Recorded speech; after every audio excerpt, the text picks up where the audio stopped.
Welcome to the Progressive Mindset Podcast. My name is Natalie Potts, personal development and business coach, and each week I'll be bringing you an inspiring personal message to help you unlock creating and living a life full of energy and happiness. And today I'm going to be talking all around how to handle rejection.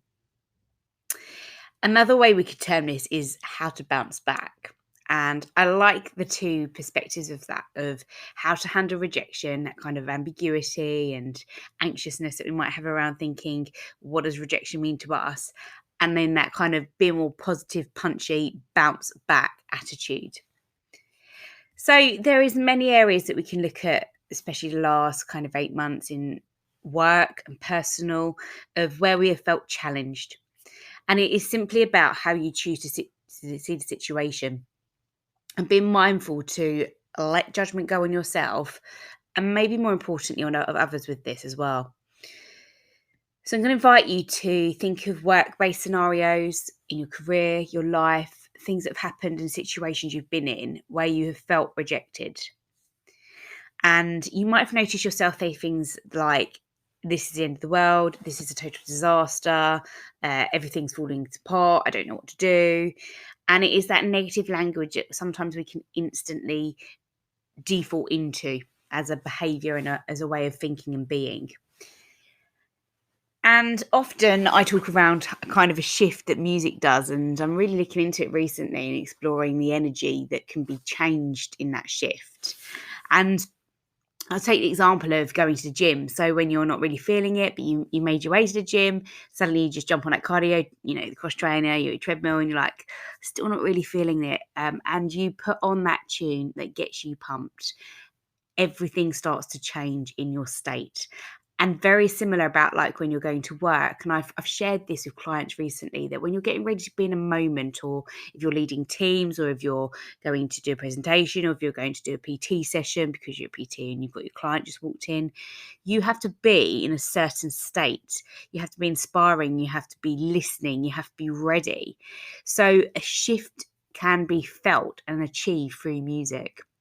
And then it got me thinking about the lyrics that we hear in music, and how negative most of them are often, actually. And it's all about, there's love songs out there, and you'll know these times when you've been through a rejection with a relationship or a partner, and you split, and suddenly every single song that comes on the radio just had you in floods of tears, or gets you thinking about all the amazing memories that you did have, and that you're not quite feeling those at the moment. And it's those lyrics like Bridget Jones where, I can't live if living is without you. And actually we need to change that. That negative language doesn't serve us all the time, especially when we know we're feeling these emotions of rejection and, disappointment. We need to shift it and change it. And we need to have things like, I'm a Survivor by Destiny's Child, or Gloria Gaynor's I Will Survive. These get us absolutely pumping in a completely different way. And that helps us to see things differently and then make decisions to act differently. So how can we change feeling rejected or seeing it as a negative? Well, that's one of the biggest things at first to do is to feel it.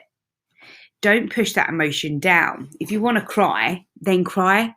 And I learned this through therapy, actually. They said that when you just keep taking on point after point, it doesn't actually serve you. And it came about because I gave the example to someone. I was like, I haven't cried in a long time.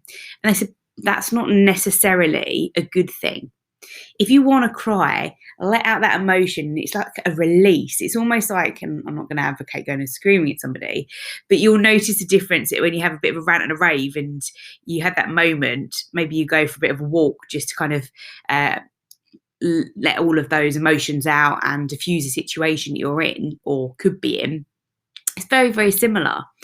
So not just for yourself, but give people space to talk about things and let yourself have that, in terms of not feeling that you need to validate things like, oh, you'll be okay. Like, you don't need to be saying those things all the time. You can say it's okay to have a rubbish day. It's okay not to be okay. Is that kind of where that stems from? But don't give yourself a hard time about that.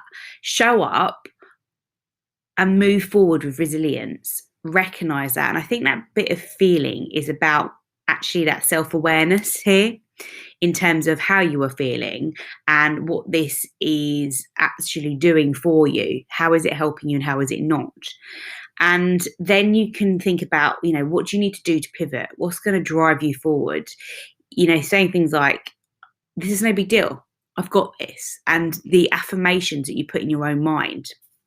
I'm going to come to that shortly anyway. But these are then going to lead us in to be able to take actions and moving forward into our stretch zone. And when we're in our stretch zone, we know that's where we learn. So we can start to look at a new way to manage chaos, uncertainty, and fear. Another thing to do is ask out of 10, how are you feeling today? And this is where I'm coming on to kind of a bit of that mantra, that affirmations in the morning. And I know the first couple of times I did affirmations, I felt really silly standing in front of the mirror. And most of the time I just wanted to smile or laugh at myself and think, you are absolutely crazy, girl. What are you doing?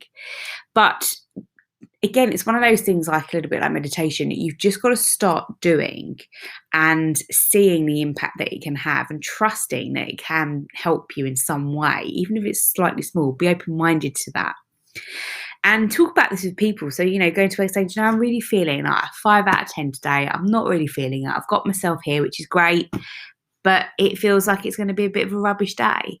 And sometimes you need to be honest. And I remember leading a team about 3 years ago, and it was a horrendous day. Everything was happening. It was just, kind of that obstacle. And I didn't really want to get over it. It was that kind of type of day. I didn't have that attitude to go, come on, guys, let's fight this battle. Let's keep going. And I just turned around and said, it's going to be a crap day. Today is a crap day, but tomorrow's not going to be. So let's just get through our crap day. Let's do those hours that we've got to do. Let's turn it around. And it's going to be a long struggle, but let's do it together and help one another through it. And tomorrow it's going to be very, very different. And actually having those days is very powerful, because then you can notice when you are having the good ones as well, and you can see the difference. And that's just life. I think it's how you choose to look at things. And then actually the irony is that most of the time when you get yourself in that mindset, it often isn't as bad when you get to the end of the day, or you've done it in a way that you've taken people with you and you've had some fun with it, some elements of it. So yeah, I think it's a way of, again, being self-aware and being honest with where you feel on things, asking yourself how you feel out of 10, sharing that with others, being compassionate, and saying things like, I have got this today. It's a bit of a crap day, but I have got this. I think going back to that bit of affirmations, because I've detoured from there, is that part of standing in the mirror at the start of your day, though, and saying today's going to be a good day, or I have got this day. I am going to smash it. And often people that are very successful with affirmations, and I don't count myself as one of those at all, they've found an affirmation that works for them and they've stuck to it and they keep saying it. So maybe if that's something that you think is for you, find one sentence like, I've got this, or I'm going to smash today, or today's a great day for a great day, something I sometimes say. So find what works for you and just keep at it, keep consistent. Find a visual anchor. So again, this is about really thinking about what is going to go well for you in the week and what do you need to do, and find that visual anchor. So it might be that it's kind of thinking about things you want to do in your downtime or your me time. So it might be like, right, I really want to get to be, going out with my friends on Friday night and to have done everything I need to do at work, and I can just chill and be with them in the moment. Don't let the things that impact in your week and a potential obstacle to hold you back. So find that anchor that's visual, that you can look at, and you are kind and you trust yourself. And the anchor for it that I'm talking about here is about this compassionate kindness bit, in terms of doing something for you in your day if you can, but most importantly, make sure you do something within your week that is fun, that is spontaneous, is different. We are so routined, and control can be a good thing, but there can be a part of control as well where you allow that to hold you back to a structure that actually then you don't do anything that is fun or is going to be change to your world. Refuse to let rejection define you. And this is really important. Not being offered a job or getting into that university you wanted to, that college, this doesn't define you. It doesn't mean that you are incompetent. Perhaps you've been rejected by a single love interest, or you instantly think in your own mind, I'm not lovable. You aren't, okay? You are lovable. Ask yourself, what did I gain from this experience, so that you can learn from rejection? Don't see it as a pain or something that you've got to tolerate. The people that really are successful with turning rejection into a positive are because they choose to see things as a self-growth moment in their life.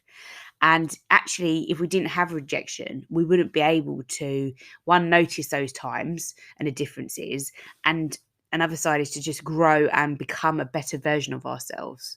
So you have to be able to recognize that these things aren't awful, that we sometimes imagine them, and rejection can be a good teacher. So really use this as your opportunity to move forward with more wisdom. And be more positive and know your strengths. So I know I've done previous podcasts where I've shared about know your strengths, and it's really important. Yes, it is. But then where I do this personality profiling, I'm always really clear with clients that let's really know our strengths and we amplify those and we focus on what we're great at.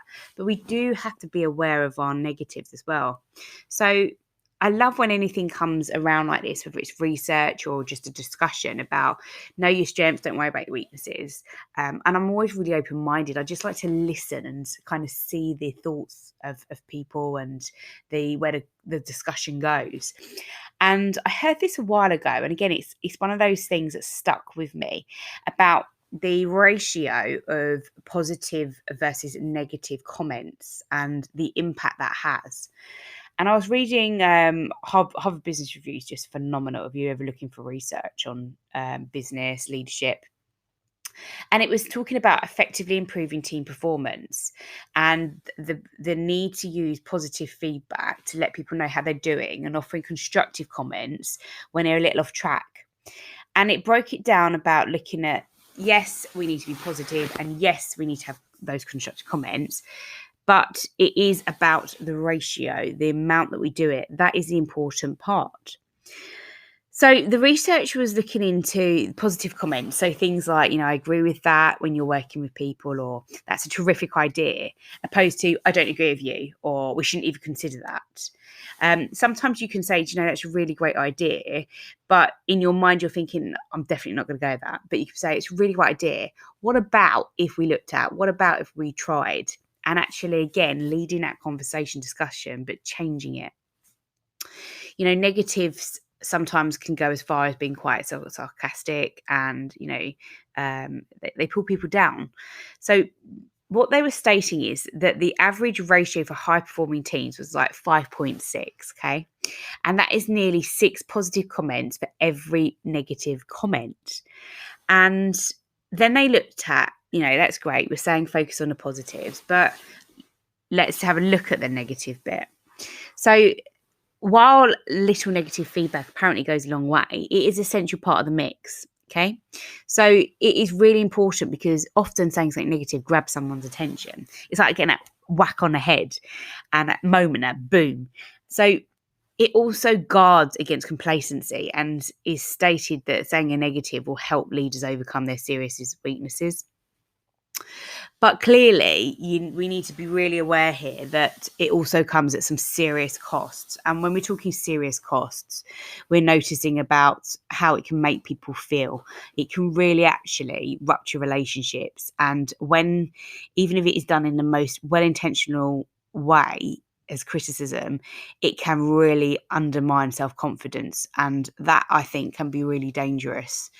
And then that's when we get into a place of then people just, they won't ever be able to change the way they see rejection and deal with it in a positive way.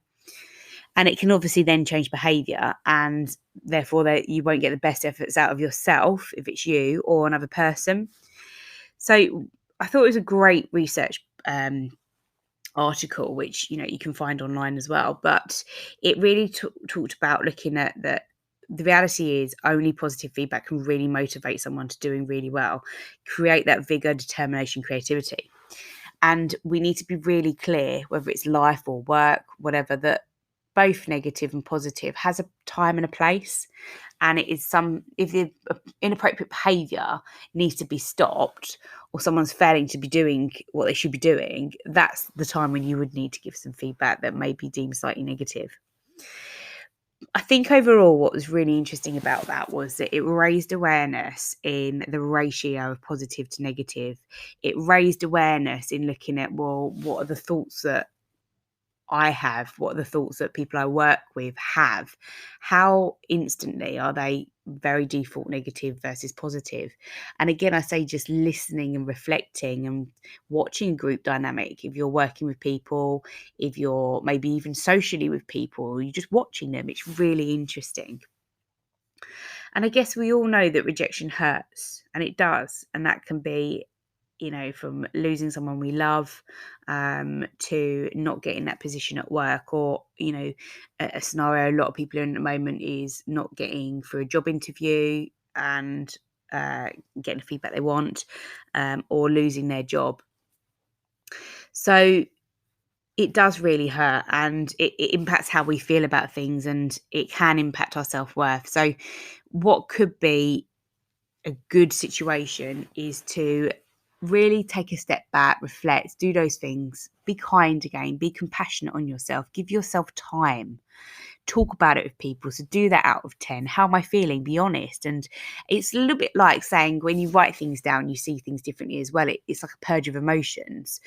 Talk about things. That's why I invite that out of 10 again. I'm going to say it for the third time because the power of 3, but the repetition part in terms of doing it, giving it a go, being open-minded, because if you don't, the fear that is around rejection is that you will have your self-worth impacted about how you feel on yourself, and then that leads to lower confidence, and then we don't embrace fear, we don't deal with things in a way that we have the strength to.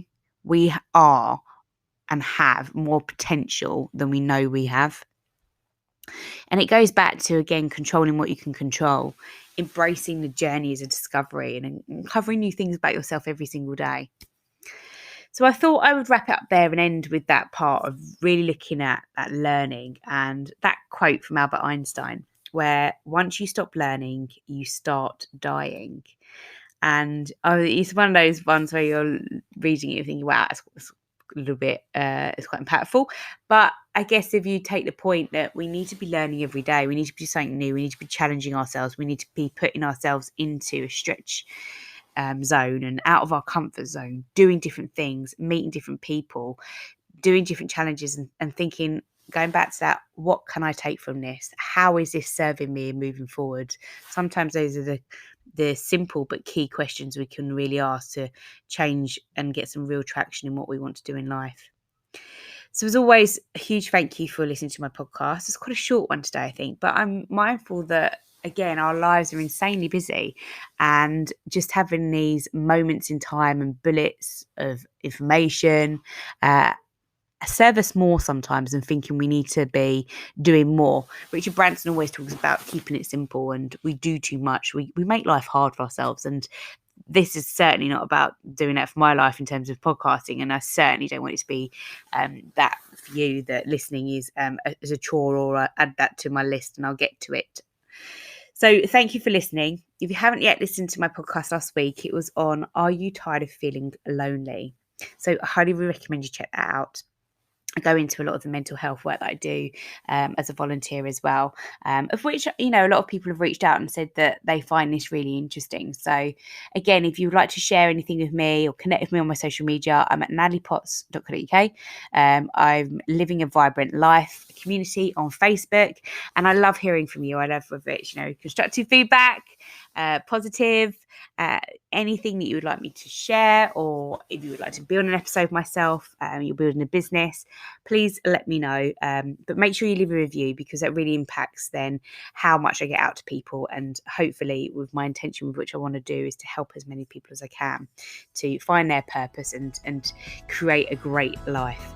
So if this has empowered you, please share, and as always, have a great day and a great week.